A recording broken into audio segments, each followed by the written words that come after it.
channel which is Simple Learning, and today we will study the remaining chapter named Energy and Power Resources. Student, if you have not seen the part 1 video of this chapter, then I have given the link of this chapter in the description box. You may check it out, and without further delay, let's get started, student. This is the part 2 and part 1 video I have uploaded, and I have given the link in the description box. So student, today we will start from this topic, non renewable sources of energy. जैसे कि मैंने पढ़ाया था, जो non renewable sources of energy है उनको बहुत time लगता है बनने में। जैसे कि इसका एग्जांपल हो गया कोल, पेट्रोलियम, ये इनको फॉसिल फ्यूल्स भी बोलते हैं, और इसको हमें सोच समझ के यूज करना चाहिए। ये हमने पढ़ा था प्रीवियस वीडियो में, वहां पे हमें केवल इंट्रोडक्शन दिया था। अब हम इसमें पढ़ेंगे कि जो non renewable sources of energy है उनके बारे में। इससे पहले हमने पढ़ा रिन्यूएबल सोर्सेज ऑफ एनर्जी के बारे में, और उनमें जो विंड एनर्जी, सोलर एनर्जी के बारे में पढ़ा था, और इसमें हम पढ़ते हैं non renewable sources of energy.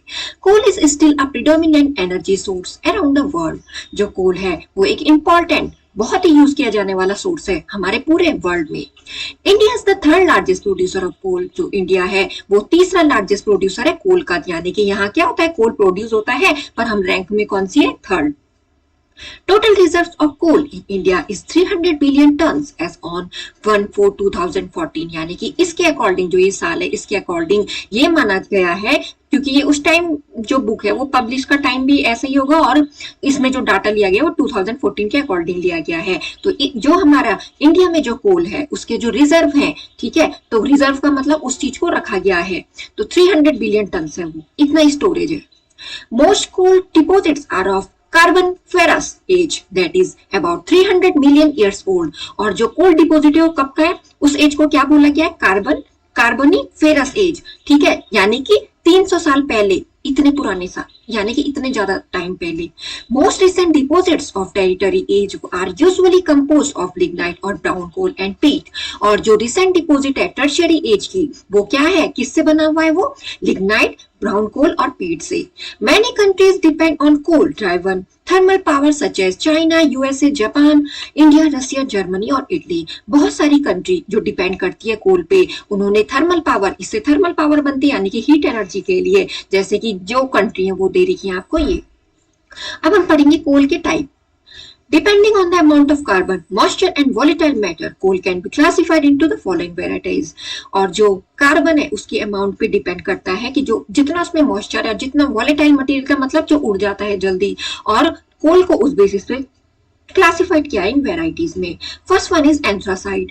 ये क्या है, डोमेस्टिक यूज के लिए हम यूज करते हैं इसको। इसमें ज्यादा धुआं नहीं आता है, और इसकी कैलोरीफिक वैल्यू, हीट वैल्यू यानी कि ज्यादा है, और इसमें जो कार्बन कंटेंट है वो 90% है। यानी कि जो एंथ्रासाइट है उसमें कार्बन का कंटेंट, यानी कि कार्बन कितना प्रेजेंट रहेगा, कितना परसेंट प्रेजेंट रहेगा, 90%। It is mainly found in Jammu and Kashmir. ये कहाँ पाया जाता है, जम्मू और कश्मीर में। कौन, एंथ्रासाइट। अब हम पढ़ेंगे ये कोल की वेराइटी है, जैसे कि उसकी कैटेगरीज। बिटुमिनस कोल, ये किसके लिए यूज किया जाता है, को प्रोड्यूस करने के लिए, और कोल गैस को और स्टीम कोल को। स्टीम कोल में जो कार्बन कंटेंट है वो 80% होता है, और ये बेस्ट बिटुमिनस कोल है। क्यों, क्योंकि इसमें जो कार्बन कंटेंट है वो 80% है। High grade bituminous coal is use for domestic purposes. और जो बिटुमिनस कोल है उसको यूज किया जाता है डोमेस्टिक पर्पस के लिए, और ये गोंडवाना रीजन में फाउंड किया जाता है। और थर्ड वन इज लिग्नाइट। ये यूज किया जाता है इलेक्ट्रिसिटी को जनरेट करने के लिए। इसमें जो कार्बन है, यानी कि सबसे कम कार्बन किसमें है, लिग्नाइट में, क्योंकि एंथ्रासाइट में हमने 90% पढ़ा और बिटुमिनस में हमने 80% पढ़ा। लिग्नाइट में 40% कार्बन प्रेजेंट रहता है। ये तमिलनाडु, राजस्थान, केरला, असम और पौंडीचेरी में फाउंड किया जाता है। और स्टूडेंट, ये आपको मैप के अकॉर्डिंग आप इनको भी ध्यान रख सकते हो कि जो कोल है इंडिया में उसका डिस्ट्रीब्यूशन कहाँ कहाँ है। ये आपको दे रखी है जगह, सिंगरैनी, वर्धा वैली, बोकारो, झारिया, ठीक है, हाजीरियाबाद, रामगढ़। तो ऐसे करके आप इनको ध्यान रख सकते हैं। और यहाँ पे हमें स्टेट दे रखे हैं, रिवर वैली और कोलफील्ड दे रखे हैं। तो ये दे रखे हमें कोल सेंटर इंडिया में कहाँ कहाँ पे है। झारखंड में है, वो कहाँ पे, रिवर वैली के किनारे है झारखंड, दामोदर, और कोलफील्ड है इसके झारिया, जो बहुत ही बड़ी कोल माइन है इंडिया की। करणपुरा, रामगढ़, बोकारो, ये इसी जगह है, इसी स्टेट में है। वैसे उड़ीसा में जो रिवर वैली, जहाँ की नदी क्या है, महानदी, वो बहती है वहां। और ये जो कोल फील्ड्स है ये उनके नाम दे रखे हैं आपको इस लिस्ट में। एमिशन ऑफ सो स्टूडेंट आपको यहाँ पे ये दे रखे हैं। अब हम पढ़ते हैं आगे peat.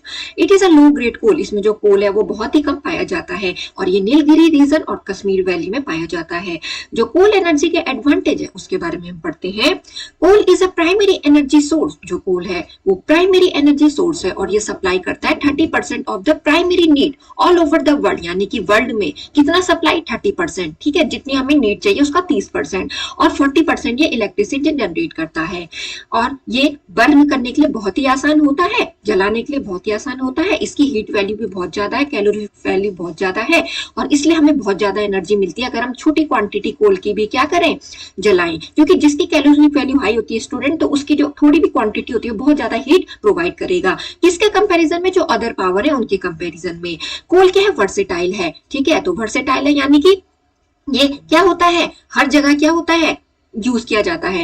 It is mainly use for generating electricity, बहुत ज्यादा यूज उसका इलेक्ट्रिसिटी प्रोड्यूस करने में किया जाता है। और जो इसके बाई प्रोडक्ट्स हैं वो क्या है, यानी कि इसके साथ साथ और क्या प्रोड्यूस होते हैं, कोल तार, कोल गैस, नेफ्थलीन और अदर केमिकल्स भी। और कोल किसके लिए मैन्युफैक्चर के लिए यूज किया जाता है, आयरन और स्टील के लिए। और ये बहुत ही सेफर है किसके कंपेरिजन में, न्यूक्लियर एनर्जी के कंपेरिजन में, क्योंकि ये ऐसा रिएक्ट नहीं करेगा इतनी जल्दी जैसे कि न्यूक्लियर पावर आपने देखा होगा, सुना होगा। It reduce dependence on mineral oil, ये हमारा जो डिपेंडेंट होना किस पे, मिनरल ऑयल पे, ये हमारा कम करता है। अगर हम इसको यूज करेंगे तो हमें मिनरल ऑयल को ज्यादा यूज करने की जरूरत नहीं पड़ेगी। और mining of coal is not dependent on climate, और जब हम माइनिंग करते हैं कोल की तो जरूरी नहीं है उस टाइम हम क्लाइमेट को भी देखें। It is affordable, it is the cheapest mineral, और ये बहुत ही क्या है, अफोर्ड कर सकते हैं हम इसको, और ये चीपेस्ट मिनरल भी है। डिसएडवांटेजेस ऑफ कोल एनर्जी, ये पॉल्यूशन कॉज करता है और इसकी वजह से क्या होती है, एसिड रेन होती है। Emission of carbon dioxide from coal burning accounts for the additional 65% of carbon dioxide, जो कार्बन डाइऑक्साइड कोल से मिलेगी यानी कि जो वो बर्न होगा तो उसमें जो कार्बन डाइऑक्साइड निकलेगी एटमॉस्फेयर में वो कितनी होगी, 65% वो इंक्रीज कर देगी टेम्परेचर को। क्यों, क्योंकि कार्बन डाइऑक्साइड क्या करती है, जो हमारे अर्थ का टेम्परेचर है तो उसको बढ़ा देती है, और इसलिए वो जो ग्रीन हाउस गैसेज है उनको भी इंक्रीज कर देगी। और जो जब हम कोल को बर्न करते हैं तो हार्मफुल वेस्ट भी क्या करता है, एमिट करता है, carbon dioxide, sulphuric oxide, S, nitrogen oxide, sulphur dioxide, तो ये ग्रीन हाउस गैसेज भी तो बोला जाता है इनको। तो इस वजह से हमारे जो इन्वायरमेंट है उसको भी पॉल्यूट करती है। Cost of production in transportation of coal is quite high, और जो इसकी प्रोडक्शन की कॉस्ट है, क्यों, क्योंकि ये non renewable sources of energy, तो इस वजह से इसकी जो ट्रांसपोर्टेशन भी है कोल की, यानी कि कोल के लिए आपको क्या चाहिए, बड़े बड़े व्हीकल तो चाहिए ना, ऐसा तो है नहीं कि थोड़े से काम चल जाएगा, तो इसकी ट्रांसपोर्टेशन भी क्या है, हाई। क्यों, क्योंकि जो माइंस है इसको क्या निकाला जाता है, माइन से, तो ट्रांसपोर्टेशन कॉस्ट भी हाई ही आएगी उसके according. Distribution of coal in India, जो हमारा इंडिया है उसमें जो डिस्ट्रीब्यूशन है कोल का वो कैसे है, अब ये 2004 के अकॉर्डिंग है, यानी कि ईयर 2004 के अकॉर्डिंग जो इंडिया है वो चाइना के बाद उसकी थर्ड रैंक है कोल को प्रोड्यूस करने की डिस्ट्रीब्यूट में। और जो यूएसए है वो प्रोडक्शन ऑफ कोल में क्या है, चाइना और यूएसए के बाद इंडिया की रैंक है थर्ड कोल का प्रोडक्शन करने के लिए। जो चाइना है वो कितना टन्स प्रोड्यूस करता है, 1056 मिलियन टन्स, और यूएसए 1009 मिलियन टन्स, और इंडिया 402 मिलियन टन्स। पेट्रोलियम और मिनरल ऑयल, जो पेट्रोलियम और मिनरल ऑयल है वो क्या है, पेट्रोलियम मींस रॉक ऑयल, जो पेट्रोलियम है उसका मतलब होता है रॉक ऑयल की, जो ऑयल हमें चट्टान से मिलता है, और ये ओटेन किया जाता है सेडिमेंट्री रॉक से, जैसे आपने 3 टाइप की रॉक पढ़ी होंगी, सेडिमेंट्री, मेटामॉर्फिक, इग्नियस रॉक, तो ये जो पेट्रोलियम है वो सेडिमेंट्री रॉक से मिलता है और इसको बोलते हैं mineral oil. It is an inflammable liquid, और इनफ्लेमेबल का मतलब ये क्या है, जिसमें जल्दी आग लग जाएगी, which is compose of hydrocarbon, क्योंकि इसमें हाइड्रोकार्बन है और ये कंटेन करता है 90 to 95% of petroleum. There is not even a tiniest part of crude petroleum which goes waste और रिमेन अनयूज्ड, और इसका छोटे से छोटा हिस्सा यानी कि क्रूड पेट्रोलियम जिसको हम रॉ निकालते हैं, जैसे हमने चट्टान से निकालते तो वो हो गया क्रूड पेट्रोलियम, और इसका इतना हिस्सा भी, छोटे सा छोटा हिस्सा भी वेस्ट में नहीं जाता है, या उसका कोई भी पार्ट ऐसा नहीं है कि जो अनयूज्ड हो। That is why it is called liquid gold, इसलिए इसको लिक्विड गोल्ड कहा जाता है। जैसे आपने गोल्ड देखा होगा ना, उसका छोटे से छोटा पार्ट की भी कितनी वैल्यू होती है, और गोल्ड भी कभी वेस्ट नहीं जाता है, चाहे आप उसका टाइनीस्ट पार्ट भी क्या करोगे, लोगे उसको, उसके भी आप पूरे पैसे दोगे। तो वैसे ही ये लिक्विड गोल्ड इसलिए कहा जाता है इसको, क्योंकि इसका कोई भी ऐसा पार्ट नहीं है जो वेस्ट जाए, या वो जो जिसका कोई यूज ना हो। यूजेस ऑफ पेट्रोलियम, हम पेट्रोलियम के बारे में पढ़ते हैं, उसके यूज, इसकी क्या है, हाई डेंसिटी है, जो 1 किलोग्राम ऑफ ऑयल है वो जनरेट करता है कितनी ही एनर्जी, 10,000 किलो कैलोरी एनर्जी का, तो ये इसके यूज है, इसकी हाई डेंसिटी है। और जो मल्टीपर्पज प्रोजेक्ट है इंडिया के, उनका आपको इस मैप में बता रखा है। जैसे कोनार, तिलाया, हीराकुड, तो ये मल्टीपर्पज प्रोजेक्ट है इंडिया के, ठीक है। तो हीराकुड तो डैम का नाम है, तुंगभद्रा भी, ठीक है। तो ये रिवर के किनारे बने हैं, ये मेजर डैम्स है इंडिया के, तो आप इनको ऐसे ध्यान रख सकते हैं, गांधी सागर, सरदार सरोवर, तो ये सब डैम के नेम है। Petroleum is used as fuel, petroleum को फ्यूल की तरह यूज किया जाता है। इसके जो फ्यूल डेरिवेटिव है उसमें क्या है, ethane, diesel, gasoline, jet fuel, kerosene और एलपीजी। और ये एक इंपॉर्टेंट रोल प्ले करता है ट्रांसपोर्टेशन लैंड में, ठीक है। इसका जो ट्रांसपोर्टेशन, ठीक है, लैंड के थ्रू, सी के थ्रू और एयर के थ्रू हम कर सकते हैं। Petroleum after refining is used for the production of various petrochemical product like synthetic rubber, synthetic fibre, polystyrene, PVC, phenol, gasoline, carbon black, printing ink, film. तो इतने टाइप के लिए जो पेट्रोलियम है, जब उसको साफ और अच्छी तरीके से रिफाइन किया जाता है, फिल्टर किया जाता है, ठीक है, तो उसको इस पेट्रोकेमिकल प्रोडक्ट के लिए यूज किया जाता है, प्रोडक्शन के लिए यूज किया जाता है। और उनके नाम ये हैं, paraffin, wax, lubricating oil. Petroleum is use for power generation, जो पेट्रोलियम है उसको पावर जनरेट करने के लिए भी यूज किया जाता है। हमारी इंडिया में it is content to be used in a few thermal station, और इसमें कंटेंट किया जाता है, ये यूज किया जाता है फ्यू थर्मल स्टेशन में जो लोकेटेड है हम क्लोज ऑयल वेल्स के नजदीक में, और रिफाइनरीज भी है सिचुएटेड, और diesel and gas turbine station भी है। It is the most important raw material for chemical industry, ये बहुत ही इंपॉर्टेंट रॉ मटेरियल है केमिकल इंडस्ट्री के लिए, और इसको डोमेस्टिक पर्पज के लिए भी यूज किया जाता है। डिस्ट्रीब्यूशन ऑफ पेट्रोलियम और मिनरल ऑयल, इसका डिस्ट्रीब्यूशन कैसा है, जो इंडिया है वो केवल मेजर ऑयल प्रोड्यूसिंग कंट्री ही नहीं है, ठीक है, उसको केवल उसी के लिए कंसिडर नहीं किया जाता है। इन 2004 जो इंडिया है उसकी 25th पोजीशन है, ठीक है, जिसमें कि जो 0.9% है वो वर्ल्ड का टोटल प्रोडक्शन है। Total recoverable reserve of oil in India कितना है, वो वर्ल्ड का 0.4%, यानी कि जो यहाँ से रिजर्व ऑयल होता है। Oil fields in India are divided into 2 categories, जो ऑयल फील्ड है इंडिया में उनको 2 कैटेगरीज में डिवाइड किया गया है, ऑनशोर और ऑफशोर। ऑनशोर का मतलब वो लोकेटेड है जो असम और गुजरात, आपने देखा होगा कि जो ऑनशोर यानी कि जहां पे क्या है, जो किसके नजदीक है, सी के नजदीक है। Arunachal Pradesh is also contributing a small portion, और ये क्या है, अरुणाचल प्रदेश भी एक स्मॉल पोर्शन इसमें कंट्रीब्यूट करता है। ये हो गए ऑनशोर फील्ड्स। और offshore production come from Mumbai offshore area of Maharashtra, यानी कि इस एरिया से यह मिलेगा। Recently Tamil Nadu offshore area is also making small contribution, और जो तमिलनाडु है स्टेट वो भी ऑफशोर एरिया के मामले में क्या है, ये स्मॉल कंट्रीब्यूशन देगा अपना। यानी कि यहाँ से क्या है, पेट्रोलियम का डिस्ट्रीब्यूशन है या मिनरल ऑयल का डिस्ट्रीब्यूशन है। Saudi Arabia, Canada, Russia, Japan और नाइजीरिया भी लार्ज पावर प्लांट है इनके पास जो यूज करते हैं पेट्रोलियम को। Natural gas is often a preferred fuel for environmental reason, जो नेचुरल गैस है उसको भी प्रीफर किया गया फ्यूल की तरह, किसके लिए, एनवायरमेंटल रीजन के लिए। क्यों, क्योंकि जो कंबस्टन है गैस का वो रिलेटिवली क्या है, free of suit, carbon monoxide उसमें ये नहीं है, नाइट्रोजन ऑक्साइड उसमें ये हार्मफुल गैस नहीं है, which are associated with burning of other fossil fuel, जैसे कि अदर फॉसिल फ्यूल से निकलते हैं जो एनवायरनमेंट को पॉल्यूट करते हैं, पर जो नेचुरल गैस है उसमें ऐसा नहीं है। It is mainly compose of methane, इसमें मीथेन गैस प्रेजेंट रहती है, और जिसमें कि स्मॉल अमाउंट में प्रेजेंट रहती है प्रोपेन और इथेन गैस भी। At present the natural gas is used as, आज के उसमें जो नेचुरल गैस उसको यूज किया जाता है इंडस्ट्री के लिए, फ्यूल के लिए, डोमेस्टिक कुकिंग के लिए भी, इलेक्ट्रिसिटी के जनरेशन के लिए भी, और रॉ मटेरियल किसके लिए, पेट्रोकेमिकल इंडस्ट्री के लिए। और industry uses of by products, और जो इंडस्ट्री है वो यूज करते हैं अपने बाई प्रोडक्ट के लिए भी। India account for only 1% of the world total production of natural gas, जो इंडिया वो केवल 1% ही प्रोड्यूस कर पाती है जितना कि world total production natural gas का है। और जो नेचुरल गैस है वो emerging as an important source of commercial energy, वो भी एक इम्पोर्टेंट सोर्स है एनर्जी का हमारी कंट्री में। Large reserve have been established in south basin gas field in the western offshore areas, और बहुत बड़े बड़े रिजर्व इसके एस्टेब्लिश किए गए साउथ बेसिन गैस फील्ड की तरफ, जो कहाँ है, वेस्टर्न ऑफशोर एरियाज में।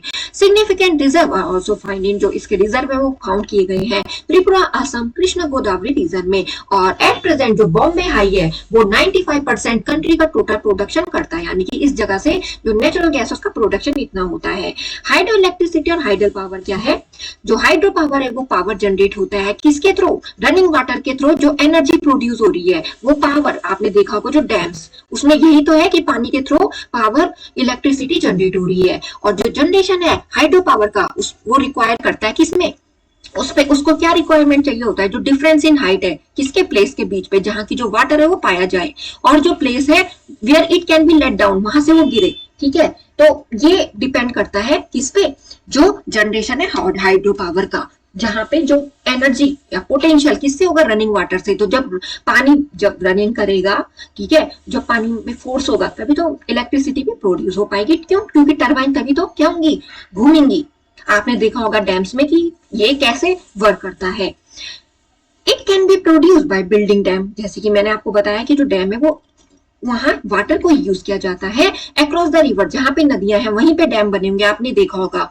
और by taking advantage of drops और फॉल्स और steep gradients in the river bed, और by diverting the water from one river into another river basin और to a place at a lower level. और आपने ये देखा होगा जहां पे रिवर है, यहाँ तो उनको क्या कर दिया जाता है, उनको उनका जो पानी है उसको डाइवर्ट कर दिया जाएगा। क्यों? पहले वो डैम में जाएगा, फिर जितना उनके पास एक्स्ट्रा पानी है वो उसको क्या कर देते हैं, आउट कर देते हैं, और जितना उनको चाहिए था वो उसको यूज करते हैं। और क्या होता है, जो प्लेस है वो कहाँ पे होंगे, लोअर लेवल पे होंगे। ठीक है, favourable condition for the production of hydro electricity, और जो फेवरेबल कंडीशन क्या होगी कि जहां पे हाइड्रो इलेक्ट्रिसिटी प्रोड्यूस कर सकते हैं, उनके लिए कंडीशन भी तो चाहिए। ऐसे थोड़ी ना कि हर जगह डैम बना दिए, ये भी नहीं होता है।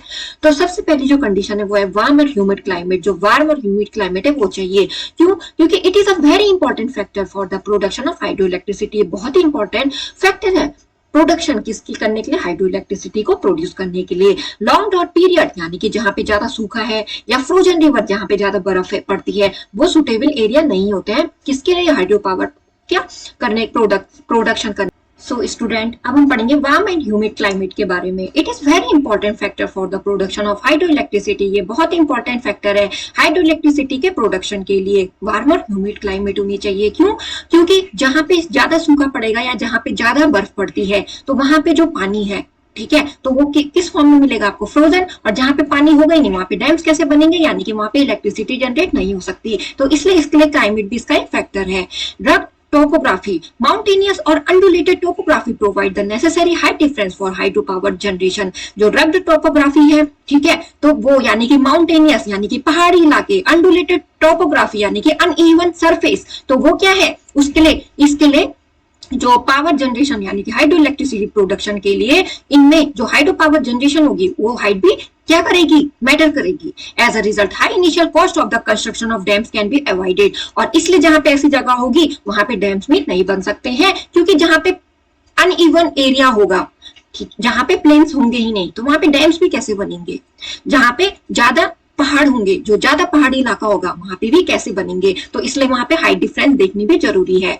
परमेबिलिटी ऑफ द रिवर्स, जो रिवर्स है उसकी परमेबिलिटी होनी चाहिए, यानी कि maintenance of steady flow through out the year is a very important condition for hydro power generation. Steady flow का मतलब जैसे जो पानी का बहाव है वो पूरे साल भर एक जैसा रहना चाहिए। ऐसा ना कि कभी उसमें चेंजेस आ जाए, कभी पानी अप्रोप्रिएट ना हो यूज के लिए। तो इसलिए जो वाटर की कंडीशन है हाइड्रो पावर जनरेशन की वो भी इंपॉर्टेंट होनी चाहिए। Reverse originating from the glaciers and the areas receiving adequate rainfall can maintain the required volume of water. जो रिवर है जो ग्लेशियर से निकल रही है और जो एरिया है जो रिसीव करते हैं एडिक्वेट रेनफॉल, वो भी मेंटेन करेंगे। वॉल्यूम ऑफ वाटर को वो भी चाहिए होते हैं, जो वॉल्यूम ऑफ वाटर है उसको मेंटेन करने के लिए। क्यों? क्योंकि जो रिवर ओरिजिनेट हो रही है ग्लेशियर से, और जो एरियाज है जो जहां ज्यादा रेनफॉल होता है, तो उनको वहां से हमें क्या मिलेगा, ज्यादा पानी मिलेगा। तो इस वजह से तो हम ये काम कर पाएंगे। Forest cover, presence of forest cover in the catchment areas of a river is indirectly helpful for hydro power generation. अब जो प्रेजेंस होगा फॉरेस्ट का, तो वो क्या इंपॉर्टेंट है, वो कैसे हेल्पफुल है। अगर जहां पे फॉरेस्ट होगा वहां पे क्लाइमेटिक कंडीशन भी स्टूडेंट सही होगी। तो इस वजह से forest cover reduces the erosion, इसकी वजह से लैंडस्लाइड नहीं होंगे। और जो रिवर है उसमें ज्यादा के ज्यादा क्या नहीं जाएगी, सिल्टेड अप क्विकली, यानी कि उसमें ज्यादा से ज्यादा क्या हो जाएगा, उसका जो मूवमेंट होगा वो ज्यादा क्या हो जाएगा, फास्ट होगा। तो जो फॉरेस्ट कवर है उसकी वजह से क्या होगा, जो जैसे कि आप देखते हो इरोजन में क्या होता है, जो मिट्टी वगैरह आती है वो बह के आ जाती है और पानी के साथ मिल जाती है, और इस वजह से जो पानी है उसमें ज्यादा रेत होती है, ये भी आपने देखा होगा। तो इस वजह से अगर फॉरेस्ट रहेंगे तो उनकी रूट्स को कवर कर लेगी और रिवर ज्यादा इस वो मडी वगैरह नहीं हो पाएगी, उसमें ऐसे पार्टिकल्स ज्यादा नहीं होंगे। तो ये है। अब name of project, river, state और डिस्क्रिप्शन, जैसे कोयना हाइड्रो इलेक्ट्रिक प्रोजेक्ट है, वो है कोयना रिवर के बगल, कोयना रिवर पे बना हुआ, महाराष्ट्र में है ये, और ये largest completed hydro electric power plant है इंडिया का, और ये 1960 what megawatt total electricity generate करता है। टिहरी हाइड्रो इलेक्ट्रिक कॉम्प्लेक्स है, वो भागीरथी रिवर में है, और ये उत्तराखंड के स्टेट में है, और ये जो टिहरी डैम है हाईएस्ट डैम है इंडिया में, और ये जनरेट करेगा 1000 मेगावाट इलेक्ट्रिसिटी, हाइड्रो इलेक्ट्रिसिटी को। श्रीशैलम हाइड्रो इलेक्ट्रिक प्रोजेक्ट ये कृष्णा रिवर पे बना हुआ है, और ये आंध्र प्रदेश और तेलंगाना में है, और ये थर्ड लार्जेस्ट डैम है इंडिया में। ये second largest hydro electric station है इंडिया में, और ये जनरेट करेगा 1670 मेगावाट हाइड्रो इलेक्ट्रिसिटी का। झाकड़ी पावर हाउस ये है रिवर सतलुज रिवर पे, जो हिमाचल प्रदेश में है, और ये बना हुआ है नाथमा झाकड़ी डैम। ये प्रोडक्शन करेगा हाइड्रो इलेक्ट्रिक पावर को, और ये जनरेट करेगा 1500 मेगावाट इलेक्ट्रिसिटी का। सरदार सरोवर रिवर ये नर्मदा रिवर पे है, और ये गुजरात के स्टेट पे है, और ये पार्ट है नर्मदा वैली प्रोजेक्ट का, और इसकी टोटल कैपेसिटी जनरेटिंग इलेक्ट्रिसिटी है 1450 मेगावाट की। तो ये hydro electric power project India के स्टूडेंट। अब हम बढ़ते हैं आगे ज्योग्राफिकल स्ट्रक्चर में। Earthquake prone areas are not suitable for hydro power. जहां पे अर्थक्वेक आएंगे स्टूडेंट, तो वहां पे हाइड्रो पावर कैसे जनरेट की जाएगी? क्यों? आपको पता है जो अर्थक्वेक है वो शेकिंग होता है सरफेस किसका, अर्थ का, और शेकिंग की वजह से लैंडस्लाइड होगा, जो भी बिल्डिंग्स वगैरह बनेंगी वो पूरी डिस्ट्रॉय हो जाएंगी। तो इस वजह से जो हाइड्रो पावर जो काम है वो वहां पे नहीं हो पाएगा। वहां पे डैम कैसे कंस्ट्रक्ट किए जाएंगे? ठीक है, जहां पे अर्थक्वेक आएगा ऐसा नहीं हो सकता। फिर वहां पे multipurpose river valley project India में, जिसको बोलते इसकी शॉर्ट फॉर्म में MRVP, ये है लार्ज स्केल हाइड्रो प्रोजेक्ट जो कि करवाते हैं सर्व मोर देन वन पर्पस, यानी कि इनके एक से ज्यादा पर्पस हमें देते हैं। जैसे कि क्या क्या? प्रोड्यूस करना हाइडल पावर को, इरिगेशन वाटर को भी सप्लाई करना, हेल्प करना नेविगेशन में, सप्लाई करना ड्रिंकिंग वाटर, सप्लाई करना इंडस्ट्रियल वाटर, कंट्रोल करना फ्लड और सॉइल इरोजन को, फिश कल्चर को हेल्प करना, और रिक्रिएशन और हेल्थ रिजॉर्ट को क्रिएट करना, हेल्पिंग एफोरेस्टेशन यानी कि ज्यादा से ज्यादा पेड़ लगाना। तो ये है multipurpose river valley project India की। Conservation of energy and power resources, अब इनका बचाव कैसे किया जा सकता है? Mineral oil, coal and natural gas are non renewable sources of energy. जैसे कि हमने पढ़ा, इनको बहुत टाइम लगता है बनने में, और इनका हमें लिमिटेड यूज करना चाहिए। वंस एग्जॉस्टेड, एक बार ये खत्म हो जाएंगी तो उनकी बजाय हम दूसरा ऑब्जेक्ट यूज भी नहीं कर सकते। क्यों? क्योंकि इन थिंग्स की खत्म होने से ये बहुत टाइम लगेगा उनको बनने में, और हमें कितना वेट करना पड़ेगा। So people can conserve these materials by utilising renewable resources. इसलिए इनको करना है हमें, इनका जो हमें यूज वो कम करना पड़ेगा, और हमें किसको ज्यादा यूज करना पड़ेगा? रिन्यूएबल सोर्सेज को। जैसे कि हाइड्रो इलेक्ट्रिसिटी के लिए हम सोलर पावर, विंड एनर्जी को यूज कर सकते हैं, टाइडल पावर को यूज कर सकते हैं बिजली बनाने के लिए, ताकि जो नॉन रिन्यूएबल रिसोर्सेज है उनको जल्दी से जल्दी वो खत्म ना हो। New reserve should be discovered, ज्यादा रिजर्व हम डिस्कवर करें, और कोल और मिनरल ऑयल को उनका जो हम यूज करें वो रेस्ट्रिक्टेड, मतलब जहां पे हमें बहुत ही ज्यादा यूज पड़े, जहां पे हमें ज्यादा नेसेसरी है वो वहीं पे यूज करें, ऐसा ना कि उनका ओवर यूज करें।